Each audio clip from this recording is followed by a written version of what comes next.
जी part 2 start हो गया है जी, लेक्चर 75 का। अच्छा जी, तो सफ़र जारी है हमारा। घर पे छुट्टी करने वालों, तुम लोगों ने एंजॉय किया, बहुत समझाया था तुम लोगों को, बहुत समझाया था। लो जी, काम पे मुक्का ना लाइए। इन्वेंट्री डेज का फॉर्मूला भी यहीं से देखकर बनाओ।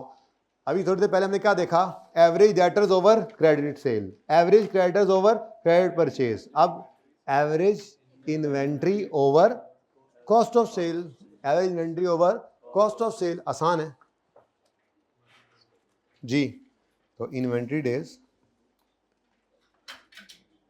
देखो, इसमें अब ये इन रेशोज के अंदर जैसे वर्किंग कैपिटल वगैरह है, काफ़ी टेक्निकल बातें भी हो सकती हैं। कोशिश है कि कुछ ना कुछ समझा दूं जितना हो सकता है, लेकिन कुछ छोटी मोटी बातें आपने देखा मैं स्किप भी करता आ रहा हूँ कि बस ठीक है, एक बार ज़रा रेशोज याद तो कर लें। मैं ये सोच रहा हूँ कि लिक्विडिटी रेशोज और सॉल्वेंसी रेशोज कल कर लेंगे, टेंशन ना लें, ठीक है ना, रिलैक्स हो जाएं। अब ये बस 2-4 रेशोज हैं, और अगर पार्ट 2 छोटा लग रहा हुआ तो फिर शायद एक आधी और कर लें। फिलहाल तो ऐसे नहीं है, ठीक है, फिलहाल पार्ट 2 छोटा रहने दें जी बेटा। एवरेज इन्वेंट्री आप वाले सवाल की पड़ी है, मेरे वाली कहाँ गई जी? 1600 जमा 4200, 1600 जमा 4200 डिवाइडेड बाय 2 डिवाइडेड बाय बड़ा divided by cost of sale कितनी है जी मेरे वाली? सेम ही है, 9330 इंटू 365। आंसर बताएं। उल यार अखीर ही है, वैसे मैं भी निकम्मा ही है कामा। 113 दिन च मेरे को इन्वेंट्री जाके बिकती है, यानी कि मेरे पास जो इन्वेंट्री आती है 113 दिन तक वो मेरे पास ही पड़ी रहती है, फिर कहीं जाके बिकती है। देखते हैं अब आपके क्या हालात हैं।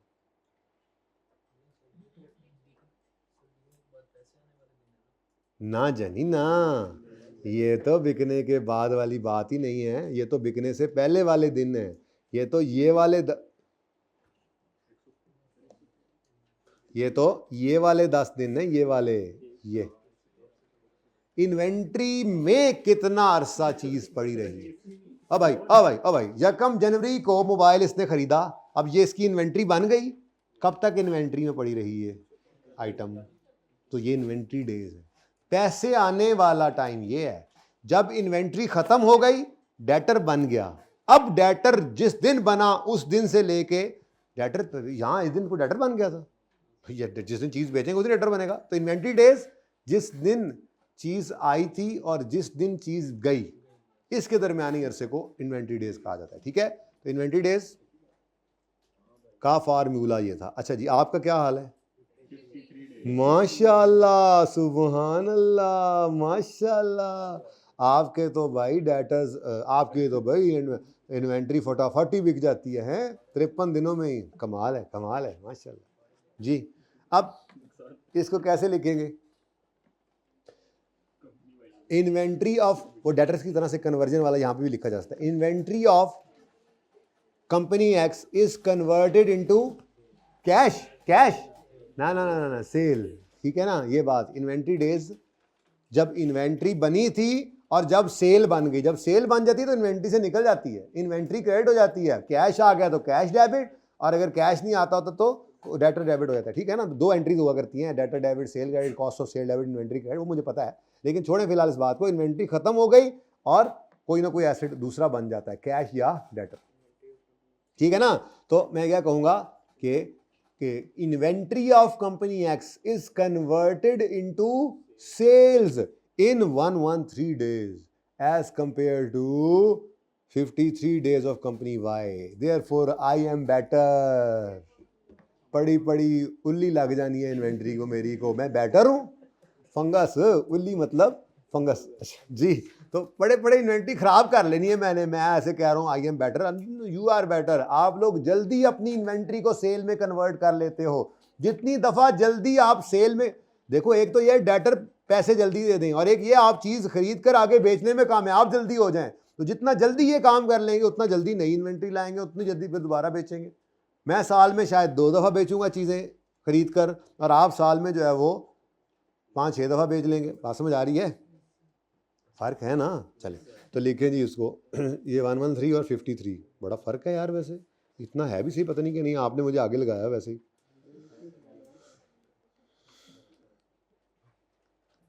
अच्छा जी, नंबर 1, ये क्यों भाग रहा है इधर? नंबर 1 जी, inventory of company X is converted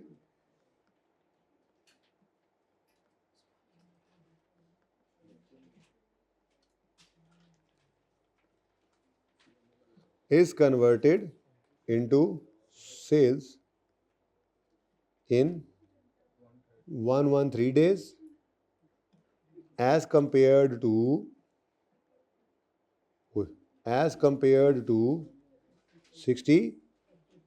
53 days of company Y. Therefore, company Y is better. Number 2, ठीक है, मैं इसको स्किप कर दूँ, ठीक है। अच्छा, अब this ratio shows how efficiently entities inventory is sold. देखो ये बड़ी काम की बातें हैं, इन्होंने ही आपका टाइम पर्चे में बचाना है। जब एक तरह की बातें आपने याद कर ली, अब ये हैं काम की बातें, तो आपके इंटरप्रिटेशन के अंदर यही 2-3 जुमले लिखकर आगे निकलना है। मैं आपको बार बार कह रहा हूँ, इस पर लंबी लंबी कहानियाँ आप लिख सकते हैं, लेकिन पर्चे के बहुत कीमती नंबर ज़ाया हो जाएंगे उसमें। ये 6 से 8 नंबर का, 8 से 10 नंबर का सवाल अगर आ जाए और उसमें इंटरप्रिटेशन के मांगी हो उसने, और 8-10 रेशियोज कैलकुलेट करके उन पर इंटरप्रिटेशन भी करनी हो, तो जितना कम लिखो उतना बेहतर है कि नहीं? ये कम से कम लिखना है। तो ये मिलती जुलती बातें देखिए, जैसे इधर how efficiently entities trade debtors are collected, how efficiently the entities inventory is sold, ठीक है, और average time that inventory is held, however it is better to compare these results with industry average. ये मशहूर ज़माना शुरू से चला और अभी तक चल रहा है। आगे कहता है in the manufacturing organisation there are usually 3 types of inventory, raw material, working process, finish goods. Holding period of each type may be calculate separately by dividing raw material. अच्छा, ये मैंने वैसे ही लिख दिया है, वैसे इसकी कोई ज़रूरत नहीं है, आई के अपनी किताब में लिखा हुआ था, बट ठीक है, इसको याद क्या करना है, याद रख लेना बस, ठीक है। कि आप अगर सिर्फ रॉ मटेरियल के इन्वेंट्री डेज मांग ले, तो रॉ मटेरियल इन्वेंट्री को डिवाइड करना रॉ मटेरियल कंज्यूम्ड से, वर्क इन प्रोसेस को डिवाइड करना कॉस्ट ऑफ गुड्स मैन्युफैक्चर्ड से, फिनिश गुड्स या कॉस्ट ऑफ सेल से। या आपने जो मैन्युफैक्चरिंग अकाउंट बनाया था ना, वो इंट्रो के अंदर सिर्फ उसको सामने रखते हुए, आई के अपने शायद ये किताब के अंदर लिखा हुआ है, मैंने भी लिख दिया है, एक बार पढ़ लेना, ठीक है। क्योंकि अभी तो हमने क्या किया, ओवरऑल इन्वेंट्री को कॉस्ट ऑफ सेल से डिवाइड किया, सही है। तो बोलो, तो वो फिनिश गुड्स इन्वेंट्री ही है जो कॉस्ट ऑफ सेल जिसके साथ डिवाइड कर रहे होते हैं। अगर रॉ मटेरियल की इन्वेंट्री आ जाए तो रॉ मटेरियल कंज्यूम से डिवाइड करना, और अगर वर्किंग प्रोसेस हो तो कॉस्ट ऑफ गुड्स मैन्युफैक्चर्ड से कर देना, बस इतनी सी बात है, ठीक है। इसको याद रख लेना, याद करने की जरूरत नहीं है। अब जनाब क्या हुआ, इसको क्या हुआ,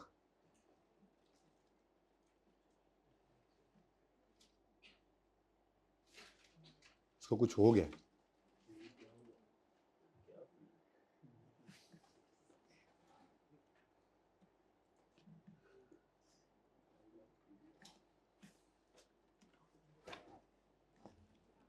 कोई नहीं, हम कौन सा थक रहे हैं इससे। कौन से सफ़े पे है वो, ये वाला पेज बताओ जरा, ये जिसके ऊपर ये आपने खोला हुआ है,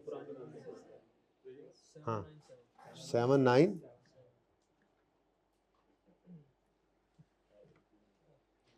अच्छा जी, अब जी जब आपके पास इन्वेंट्री डेज, डेटर डेज, ये उधर देनी है भाई, चाहे उधर देनी, दूसरी रो में, चलो दे दो, अब यही दे दो, दे दो। तो बच्चे दी जी चाह डिग गई, ਉਹਦਾ ਕੀ करना, उन्हें पीनी चाह, मैं नहीं पीनी भाई चाह यार, पी के आ रहे हैं यार, हद हो गई यार, पॉज करो यार जी। अब अगर आपके पास इन्वेंट्री डेज आ गए, डेटर डेज आ गए, क्रेडिटर डेज आ गए, तो इनको नेट करने से वर्किंग कैपिटल साइकिल निकल आएगा। तीनों आ गए ना, इन्वेंट्री डेज निकाल के आए, डेटर डेज निकाल के आए, क्रेडिटर डेज निकाल के आए, नेट करो, इन्वेंट्री डेज आ गए आपके पास। क्या ख्याल है, कुछ करने की भी जरूरत नहीं है, कहीं और जाने की भी जरूरत नहीं है। ये जनाब working capital cycle, inventory days कितने हैं जी, 113, तो वर्किंग कैपिटल साइकिल या कैश ऑपरेटिंग साइकिल भी कहते हैं इसको जी। Inventory days 113, plus debtor days 70 नहीं 65 minus creditor days 76 is equal to, यानी कि मेरा कैश 102 दिन में चक्कर काट के मेरे पास वापस आता है। ठीक है, आप देखते हैं आपके क्या हालात हैं। तो इन्वेंट्री डेज 53 प्लस 46 माइनस 61, सुबहान अल्लाह माशाल्लाह 38 डेज। तो वर्किंग कैपिटल साइकिल जितना हायर हो उतना बेटर होता है ना, नहीं जितना लोअर उतना बेटर, इसलिए आप बेटर हैं। ठीक है, आप बेटर हैं। अब इसको यूं ले लेते हैं जी कि हाँ वेलकम, इसको यूं ले लेते हैं जी कि यूं लिख लेंगे कि it takes 102 days for company X to make a complete cycle of cash. ऐसे लिख लें, या इधर आसान लिखा हुआ थोड़ा, वैसे आपस की बात है। The ratio tells us length of time between entries payment for purchase and receipt. ठीक है, तो इसी जुमले को इस तरह से लिख लें। ठीक है, जो 102 दिन है लिख लो, चलो लिखवा रहा हूं, लिख लो। कंपनी एक्स, बल्कि यूं लिख लें,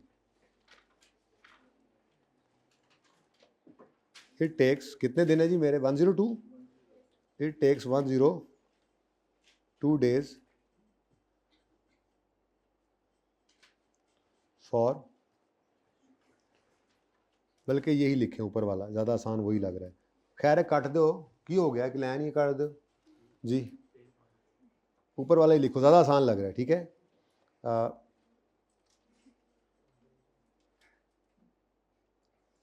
कैसे आसान करूँ इसको, नहीं थोड़ा इजी हो जाए।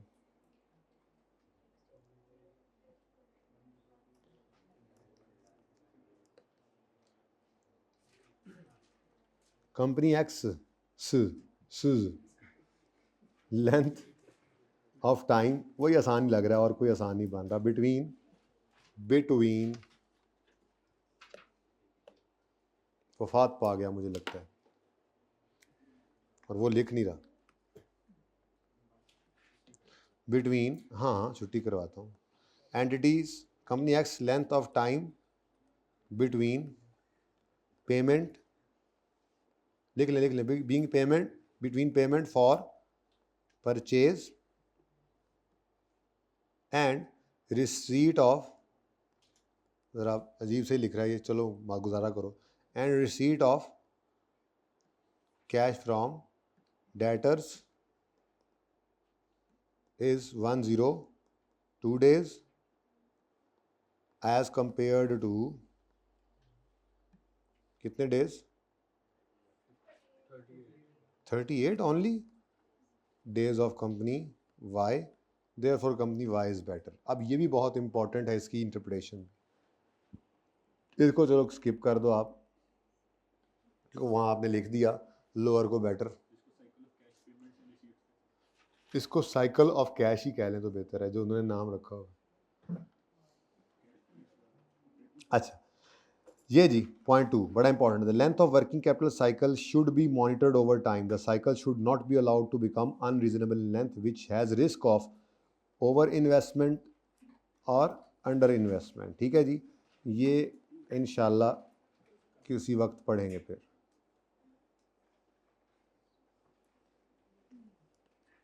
हाउएवर वाला पॉइंट तो आपको अब माशाल्लाह ख्वाब में से भी उठा के पूछेगा तो आपको याद हो ही जाएगा। ठीक है, लें जी, तो ये 2 पॉइंट नंबर 2 इंशाल्लाह पेंडिंग कर दिया हमने और 3 पे आ गए। ओके, हाँ मैं बताता हूँ। अच्छा, अब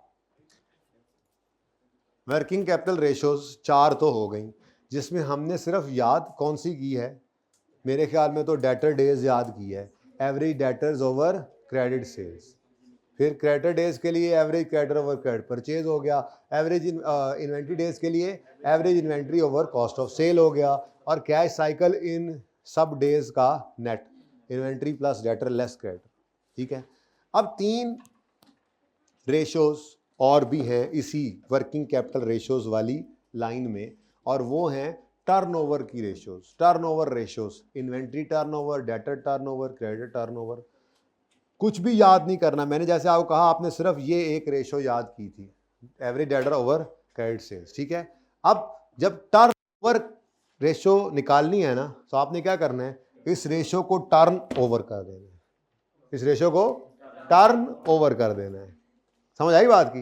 देखो एवरेज डेटर्स नीचे आ गए, क्रेडिट सेल्स, तो टर्न ओवर उल्टा दिया हमने इसको, ठीक है, उल्टी कर दी रेशियो, तो टर्न ओवर कर देना है और मल्टीप्लाई बाय 365 नहीं करना। टर्न ओवर रेशियो है तो टाइम्स में आंसर देगी, ठीक है। अब आजमाइश तो शर्त है, तो डेटर टर्न ओवर मैं निकालता हूं जी, 12,000 डिवाइडेड बाय, यानी ये दोबारा नहीं निकलवाएं, कोई एक निकलवाया करता है, या अगर एक निकलवाएगा तो दूसरा हम वैसे ही आंसर निकाल के ना ऐसे ही, तो इसको इंटरप्रिटेशन में डाल दिया करेंगे ज़रा रोब झाड़ने के लिए, ठीक है।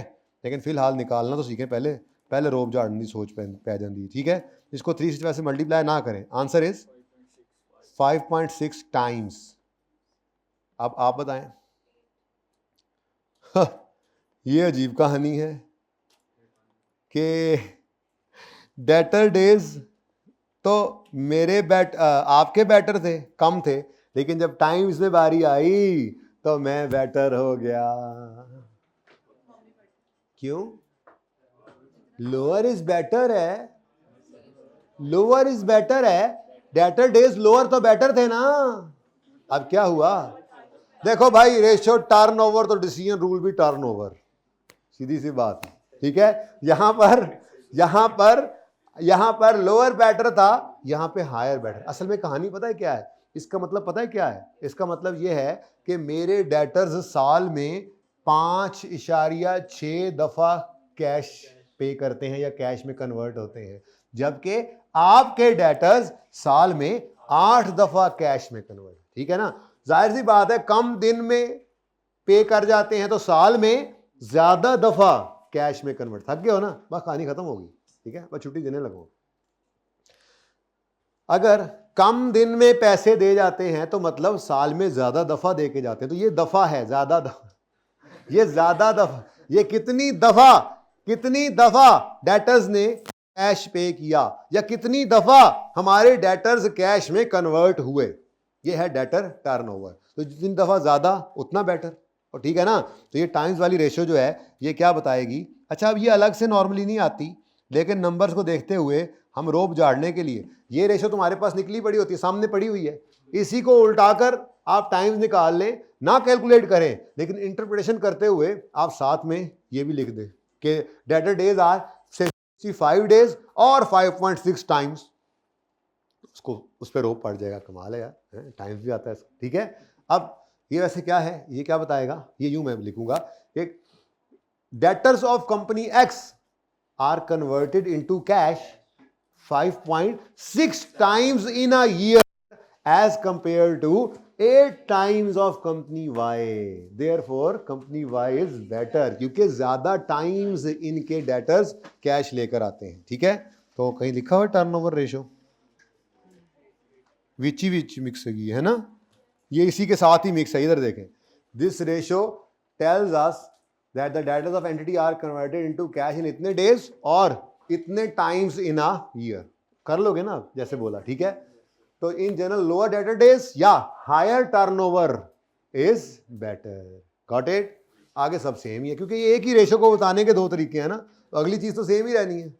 अब क्रेडिट डेज के अंदर क्या होगा, हम तो सवाल की तरफ भी नहीं जा रहे, क्रेडिट डेज को उल्टा दो, टर्नओवर 11,930 डिवाइडेड बाय, अब आंसर लिखा होता तो यहां भी आंसर लिख देंगे, चलो अब जो लिखा हो वही लिख लो, 3200 डिवाइडेड बाय 2 इंटू 365 नहीं करना, ठीक है, 4.8 टाइम्स और 6 टाइम्स। ये तो जरूर लिखेंगे कि creditors of company X are converted into cash 4.8 times in a year as compared to 6 times of company Y. However, any decision shall be made, lower sure नहीं, any decision shall be made after comparing या after considering credit terms या credit period allowed. ये खतरनाक ratio है, ये creditors की ratio खतरनाक है। इसको ये कभी भी नहीं कह देना आपने हायर इज बेटर, तरसा तरसा के अगले पैसे दो, जितना जलील कर लो उतना बेटर, ये सही नहीं है। ओके, अगली बार पैसे नहीं मिलने मार्केट में से कहीं से भी, आपको उधार नहीं मिलना। Got it? अच्छा जी, अब क्या रह गया? बस एक इन्वेंट्री टर्नओवर। मैं तो कहता हूं लोहा गर्म है। वही बंद हो गया जी, वो नस गया है, अभी नस गया, भज गई।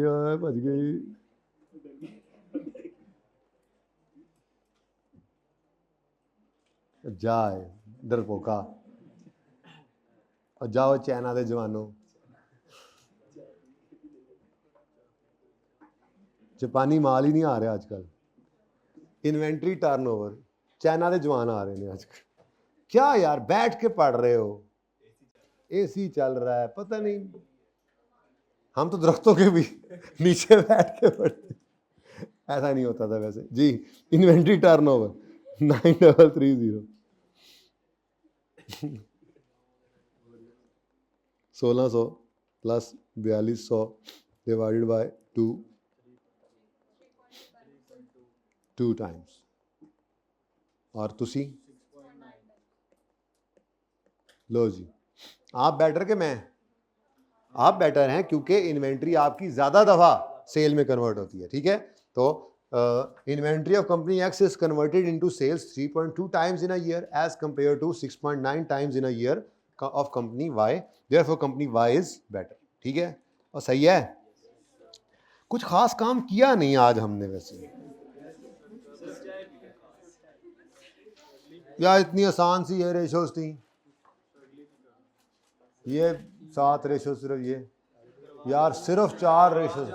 आज हिम्मत कर डालो, मैं तो कहता देखो ऊंट गुजर गया भाई, कह रहे हैं पूछल रह गई जे।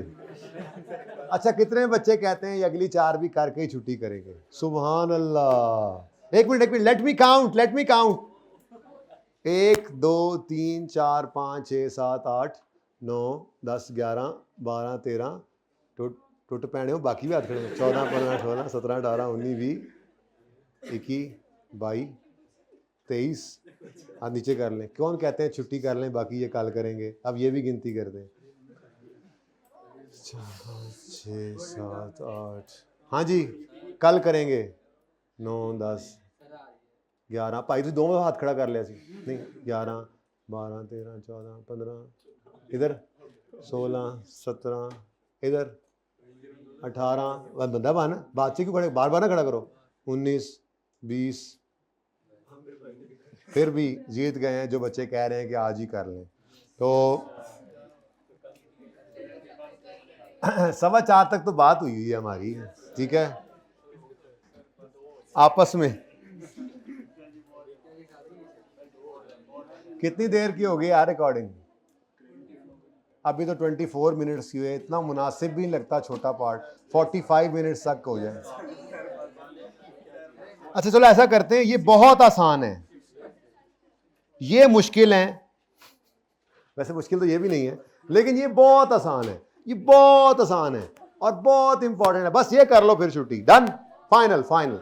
ये आखिरी 2 फाइनल, सब साथ। कौन अभी भी कह रहा है कि नहीं छुट्टी दे दें, वो हाथ खड़ा करें, अभी भी बस कर दो, थोड़ी सी हिम्मत कर लो। आपने क्या कहा, छुट्टी? पढ़े इंजन तो तुसी कर रहे थे थोड़ी देर पहले।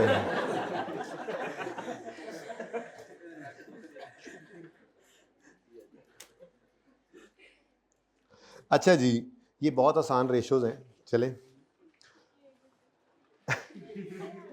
करंट रेशो बहुत आसान, सादा सी बात। ये भी रेशोज ये टाइम्स में ही आंसर देंगी, ठीक है, लेकिन ये रेशो क्या बताती है, ये मैं एक आसान सी एग्जांपल से आपको समझाता हूँ। यार आप लोग क्यों ऐसे कर रहे हो मेरे साथ? ठीक है, मिसाल के तौर पे आपके पास, आपके ऊपर करंट लायबिलिटीज़ हैं 100 रुपये की, और करंट एसेट्स आपके पास पड़े हुए हैं 150 रुपये। 250। ठीक है, अब 1 रुपया करंट लायबिलिटी पे करने के लिए आपके पास कितने रुपए करंट एसेट्स में पड़े हैं? 2.5 रुपए। ये करंट रेशो है। करंट रेशो क्या बताती है? To pay ₹1 current liability, company has how much current assets available, होगी रेशो। तो मैं ये तो कह रहा हूं आसान है, मानते ही नहीं आप लोग, बात ही नहीं मानते हैं आप लोग। ठीक है, देखो भाई फॉर्मूला देखो, करंट रेशो क्या है जी? Current assets over current. लेकिन यहां पर आपने कभी भी एवरेज नहीं करना, यहां पे क्या करना है आपने? क्लोजिंग लेना। उसकी वजह ये है, हम बैलेंस शीट डेट पे खड़े होकर देखते हैं ना कि हमारी कितनी लायबिलिटीज हैं और उसको पे करने के लिए हमारे पास कितने एसेट्स हैं। Got it? ठीक है, तो ratio, current ratio, current assets over current liabilities. तो चेक करते हैं जी क्या सूरत हाल है मेरी। वो सवाल भी कोई नहीं यार, किधर गया? वो भी बांध हो गया था। अब वो सवाल केड़े सफे थे सिफा है? 390, 397, 790 नहीं सवाल। मुझे लग रहा है छुट्टी देनी ही पड़ेगी। बस ये 2 रेशोस कर लो फिर छुट्टी। बेटा 5-7 मिनट में हो जानी है, बहुत आसान है, ज़्यादा गपशप नहीं लगाऊंगा इस पर। ठीक है, 809 मुश्किल काम हमने कर लिया, अब आसान रह गया बस। कल हम वो जो बच्चों ने छुट्टी की है ना, उनका दिल जलाने के लिए ना एंड पे यूँ दिखा के ना सारी रेशोज, ये हमने सब कर लिया था, ये आखिरी 2 रेशोज रह गई, ये करेंगे, उनको सही दिल जलेगा कल, है ना? जो लेक्चर लेके नहीं आएंगे, क्या ख्याल है? तो वो 2 इसलिए रख लेते हैं, वरना मैंने वो भी आज करा देनी थी, लेकिन वो नहीं। ठीक है, अच्छा क्या रेशो का नाम था? Current ratio. उसने क्या कहा जी? करंट एसेट्स पकड़ो, कितने हैं जी? अब यहां पर क्लोजिंग लेने, एवरेज नहीं करते रहना।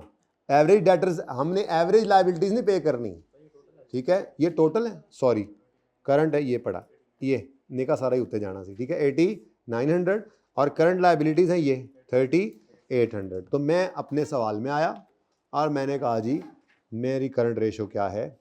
करंट रेशो है, ठहर जाओ पाइन, अंग्रेजी से लिख लें दो भाई, तुम जागे? यस ऑफ कोर्स, अवेके है ये, अवेके। ये क्यों नहीं अवेके हो रहा? अच्छा जी, करंट,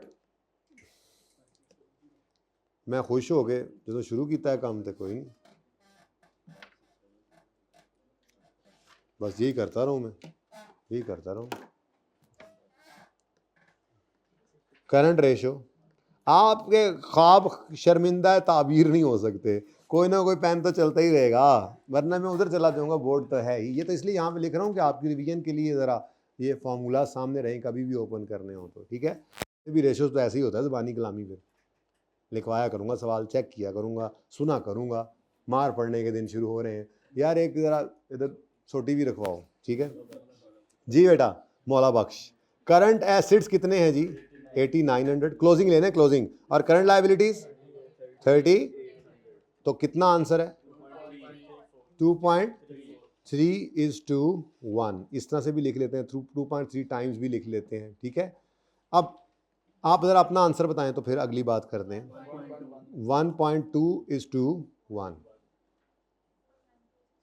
अब इसकी मैं ना इसके ऊपर तफसीली बात कल ही करूँगा, मुझे पता है आप लोग अब थक गए हैं। सिर्फ मैं इसकी आपको जो पहली लाइन है वो लिखना सिखा रहा हूँ। तो इसकी पहली लाइन क्या है? मैं यूँ बोलूँगा कि टू पे ₹1, मैं लिखवाता हूँ, सब्र करो, सुन तो लो, पहले सुन तो लो। To pay ₹1 current liability, company X has 2.3 of current assets available as compare to ₹1.2 available to company Y। Therefore company X is better। ठीक है, क्योंकि it is in a better position to honor its current liabilities out of its current assets। current assets बेटा ये बात याद रखना, अगर आपके घर बिजली का बिल आए तो अब्बा जी ने जो आपकी शादी के लिए प्लॉट बचा के रखा हुआ है वो बेच के बिल कभी नहीं पे करेंगे आपने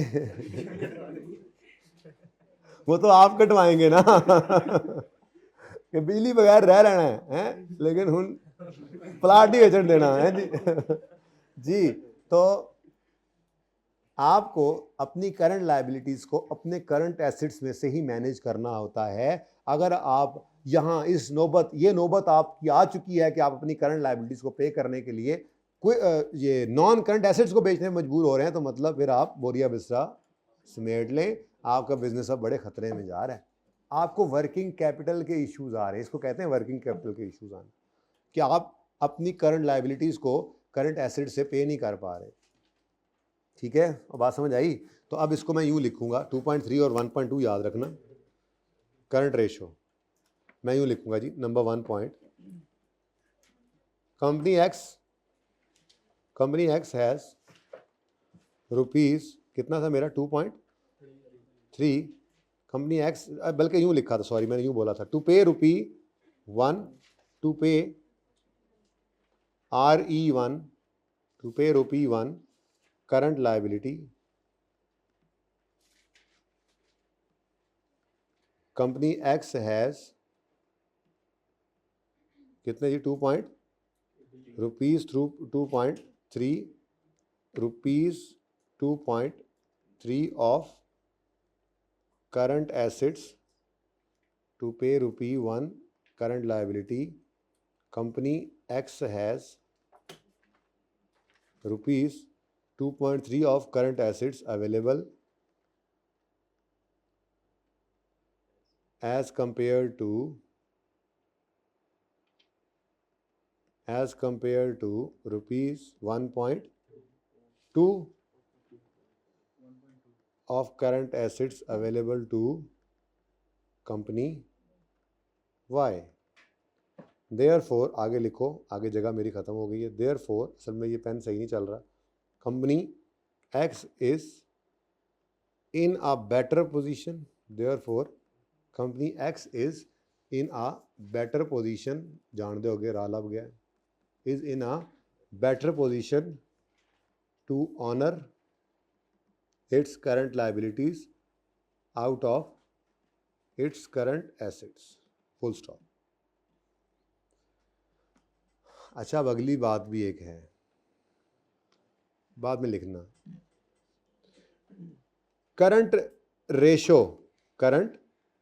रेशो, इधर देखना ज़रा, करंट रेशो आ गई, करंट रेशो आ रही है जी 350:1। क्या सही है? क्या इसमें गलती क्या है? तो बहुत अच्छी बात है। टू पे ₹1 करंट लायबिलिटी, हमारे पास 350 रुपये के करंट एसेट्स पड़े हैं, कोई गलती है इसमें? इतने ज़्यादा करंट एसेट्स आपके पास कहाँ से आ गए? ये तो लगता है आपकी इन्वेंट्री जो इधर पड़ी है वो ऑब्सोलीट हो गई है, बिक नहीं रही, या आपके डेटर्स हैं जो आपको पैसे नहीं दे रहे, भागे फिर रहे हैं। अब कोई यहाँ से उठा और उठ के कहने लगा ये तो सारा ही कैश है, ये तो सारा ही कैश है, अब सर किधर जाएंगे? तो मैंने आगे से कहा, पागल हो, इतना कैश रख के बैठे हो, कहीं इन्वेस्ट करो और वहाँ से पैसे कमाओ। कैश कौन रखता है अपने पास इतना एक्सेस? तो यहाँ पर अकाउंटेंट्स ये कहते हैं कि 2:1 आइडियल करंट रेशो है। 2:1 यानी आपके पास करंट लायबिलिटी ₹1 पे करने के लिए करंट एसेट्स के अंदर ₹2 होने चाहिए, इससे ज़्यादा नहीं रखने आपने। कहीं इन्वेस्ट करो और पैसे कमाओ, अगर वो कैश ही है तो। और अगर कैश नहीं है, इन्वेंट्रीज इकट्ठी होकर ज़्यादा हो गई हैं, तो आप चेक कर लो, ऑब्सोलेसेंस तो नहीं आ गई, स्लो मूविंग तो नहीं है आपकी इन्वेंट्री, क्यों नहीं बिक रही है? अगर डेटर्स ज़्यादा हैं तो चेक कर लो भाई, कहीं आपके डेटर्स डाउटफुल तो नहीं होने वाले हो गए। ठीक है, तो एक्सेसिव करंट रेशो सही नहीं है, आइडियली 2:1 होनी चाहिए। अगर बहुत एक्सेसिव हो गई तो फिर खतरा है 3 चीज़ों का, इन्वेंट्री ऑब्सोलीट हो या स्लो मूविंग है, डेटर्स इररिकवरेबिलिटी की तरफ जा रहे हैं, और कैश एक्सेसिव पड़ा है जो कहीं और इन्वेस्ट होकर रिटर्न कमा सकता है और आप नहीं कर रहे। तो ये तीनों रिस्क हैं, कब? जब करंट रेशो एक्सेसिव हो जाए। ठीक है, मुझे पता है आज पढ़ाई भी बहुत एक्सेसिव हो गई है, लेकिन यहाँ पे लिखा हुआ है, it is sometimes suggested that there is an ideal current ratio of 2:1, however this is not necessarily true and in some industries much lower current ratio are normal. इससे नीचे भी हो सकती है, आइडियली तो इतना होना चाहिए, लेकिन अगर अनयूजुअली हाई हो, जैसे मैंने अभी बताया, तो ये इंडिकेटिव हो सकती है स्लो मूविंग और obsolete inventory, difficulty in recovering debts और excess cash which can be invested elsewhere. However, it is better to compare. ठीक है, अब कुछ लोग उठे और उठकर कहने लगे, ठहर जो छुट्टी हो गई। कुछ लोग उठे और उठकर कहने लगे कि भाई साहब, ये जो आपने करंट एसेट्स पे करने के, करंट लायबिलिटीज पे करने के लिए बड़ी इंपॉर्टेंट रेशो आई है, तुम क्या लेने जा रहे हो? अच्छा, बैक की तरफ जी। ये जो करंट रेशो आपने निकाली कि 1 रुपया करंट लायबिलिटी, आखिरी रेशो बिल्कुल छुट्टी इतने करीब है, ऐसे आपके सामने, ठीक है जी। 1 रुपया करंट लायबिलिटी पे करने के लिए आपके पास इतने रुपए करंट एसेट्स में हैं, तो भाईजान इसमें तो आपने इन्वेंट्रीज भी ले ली हैं। हमने कहा तो कहने लगे भाईजान देखो, अगर आपको बिजली का बिल आ जाए तो क्या उसी वक्त आप दराज खोल के ये इन्वेंट्री को कन्वर्ट करके जैसे कैश यूज होता है बिल पे कर सकते हैं? नहीं हो सकता है, इन्वेंट्री बिकने में टाइम ले जाए। कोई और बात बताएं। हमने कहा यार नहीं, करंट रेशो सही नहीं। हमने कहा हमारी करंट रेशो को ना छेड़ो, तुम्हारे लिए हम एक क्विक रेशो, एक नई रेशो, इसको क्विक रेशो कहते हैं, इसको एसिड टेस्ट रेशो भी कहते हैं। क्या कहते हैं? तजाबी रेशो, क्विक रेशो, ठीक है, एसिड टेस्ट रेशो भी इसको कहते हैं, ठीक है। आपके लिए हम ये निकाल देते हैं, ठीक है, आपको हम ये वाली रेशो निकाल देते हैं। उसमें हम क्या करेंगे, उसमें हम करंट एसेट्स में से इन्वेंट्रीज को निकाल देते हैं। अगर आप कहोगे तो इन्वेंट्रीज को हम निकाल देते हैं, ठीक है। तो हम इधर आए और हमने यहाँ पे आकर, अच्छा एक और चीज़ भी होती है करंट एसेट्स में, प्री पेमेंट। मिसाल के तौर पे प्री पेमेंट क्या है? हमने अगले साल का किराया एडवांस से पे कर दिया, वो करंट एसेट्स में आ रहा होगा। अब अगर वो आ रहा है तो क्या मुझे बिजली का बिल रिसीव हो जाए तो मैं उस प्री पेमेंट वाले एसेट से उसको पे कर सकता हूँ? तो इसका मतलब क्विक रेशियो के अंदर आपने इन्वेंट्रीज को भी माइनस कर देना है और प्री पेमेंट्स को भी, ठीक है। हाँ जी, ठहर जा डेटर्स की गल करना वा। क्विक रेशो या acid test ratio quick assets over current liability से निकलेगी, और क्विक एसिड्स निकलते हैं, क्विक एसिड्स निकलेंगे current assets minus inventory minus prepayments. अब इनका सवाल क्या आया, ये यहीं पे जवाब देता चलूं कि डेटर्स को क्यों नहीं हमने माइनस किया। तो उसका जवाब है डिस्काउंटिंग ऑफ डेटर्स का कॉन्सेप्ट। किसका कॉन्सेप्ट जी? डिस्काउंटिंग। कभी सुना हुआ है? कहीं इंट्रो वगैरह में सुना हो? डिस्काउंटिंग कहते हैं, फैक्टरिंग मेरे ख्याल में ये भी कहते हैं, लफ्ज़ इसका फैक्टरिंग भी कहते हैं इसी को ना, कि आपका 100 रुपये का डेटर था, आपको बिजली का बिल आ गया, वो आपने कोई बिल देना था 50-60 रुपये का। अब आपने डेटर को फ़ोन किया, आपने कहा भाई मेरे पैसे दे दो। उसने कहा भाईजान आपने मुझे 3 महीने का क्रेडिट दिया था, अभी 2 गुजरे, 1 महीना रहता है, मैं वादा खिलाफी नहीं करूँगा, लेकिन 1 महीने बाद ही पैसे मिलेंगे, अभी मैं कहाँ से दूँ, अभी मेरे पास नहीं है पैसे। आप बैंक के पास गए और बैंक को जाके आपने कहा ये पकड़ो मेरा डेटर, महीने बाद इससे तुम 100 रुपये ले लेना, आज तुम मुझे 90 रुपये दे दो, 10 रुपये तुम्हारे चार्जेस, कलेक्शन के लिए चार्जेस। तो हमने क्या कर दिया, अपने डेटर को डिस्काउंट कर दिया विदाउट रिकोर्स। पता नहीं क्या कुछ होता था, छोड़ो उसको, सादा बात रखो। डिस्काउंटिंग का ऑप्शन एक मौजूद है, जिस वजह से मैं ये कह सकता हूं कि मुझे आज बिल आए बिजली का तो मैं अपने डेटर को बैंक से डिस्काउंट करवा के उससे पे कर सकता हूँ, बैंक से पैसे लेकर पे कर सकता हूँ। तो ये डिस्काउंटिंग वाला कॉन्सेप्ट होने की वजह से हमने डेटर्स को माइनस नहीं किया, ठीक है। तो आप यहाँ पर लिख सकते हैं ट्रेड रिसीवेबल्स को यहाँ स्टार लगा के ना आप लिख सकते हैं, या वहीं पर रेशो के फॉर्मूला के साथ लिख सकते हैं। यहाँ पे स्टार, ये तो इसके साथ स्टार लगा हुआ था ना, यहाँ पे आप साथ और भी लिख सकते हैं। हमने डेटर्स को, यूँ लिख लें आप, हमने डेटर्स को इसलिए नहीं माइनस किया क्योंकि इन्हें हम डिस्काउंट कर सकते हैं, इन्हें हम बैंक से डिस्काउंट करवा, डिस्काउंटिंग, इनकी डिस्काउंटिंग हो सकती है, बस आगे लंबी बात है, डिस्काउंटिंग का कॉन्सेप्ट होने की, ठीक है ना। तो हमने डेटर्स को इसलिए यहाँ से माइनस नहीं किया क्योंकि इनकी डिस्काउंटिंग हो सकती है, बैंक से इनकी डिस्काउंटिंग हो सकती है, ठीक है, और सही है। बस अब ये ख़त्म कहानी। अब मेरी क्विक रेशो जो है उसमें इधर देखना ज़रा सब बच्चे, डिनोमिनेटर में तो 3800 ही रहना है, लेकिन न्यूमिनेटर के अंदर क्या आ जाएगा, ये देखो 89 माइनस 42, ये सही है, ये सही है, डेटर्स को छोड़ दो, ओके, कैश तो है ही वैसे अवेलेबल, ठीक है। तो 8900 माइनस, ऐसे ही कर लेता हूँ मैं जी, क्विक एसिड्स कितने, कैसे जी, 8900 माइनस 42 कितना आता है, 4700, ठीक है जी। तो आंसर क्या आया, 1.2:1 या 1.2 टाइम्स। ठीक है, आपके क्या हालात हैं? 0.9:1।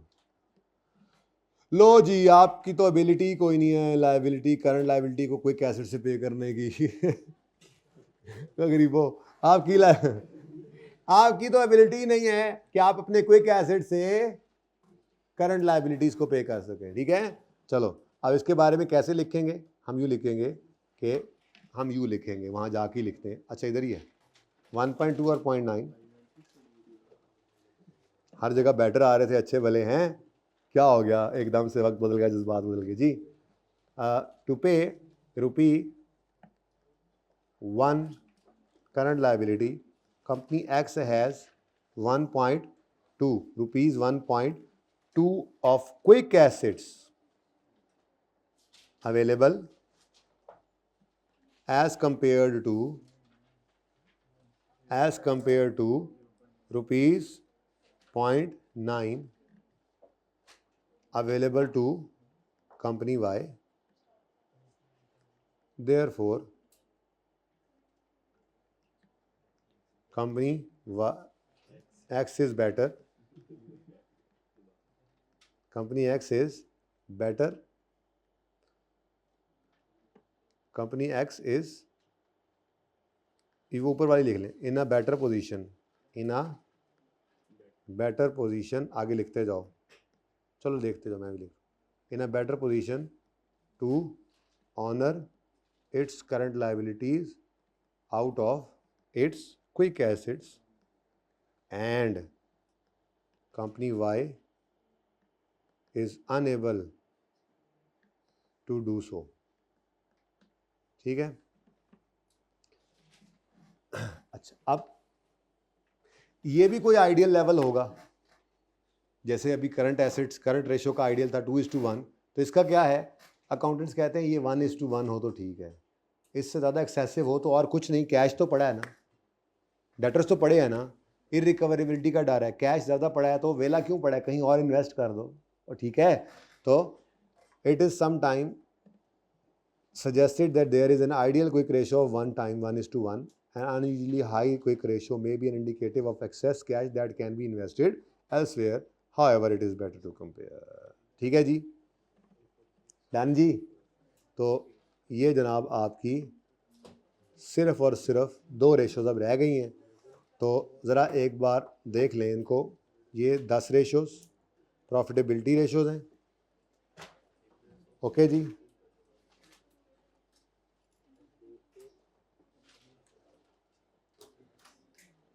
अभी 4:15 में से 2 मिनट पड़े हैं अभी भी। उसके बाद ये आपकी वर्किंग कैपिटल एफिशिएंसी रेशोज़ और लिक्विडिटी रेशोज़, ये 2 रेशोज़ भी आपने पढ़ ली, नज़र आ रहा होगा। इन्हीं रेशोज़ को याद कीजिएगा, कोई और होमवर्क नहीं है, ज़िंदगी रही तो अब कल होगी मुलाकात। अल्लाह हाफिज़।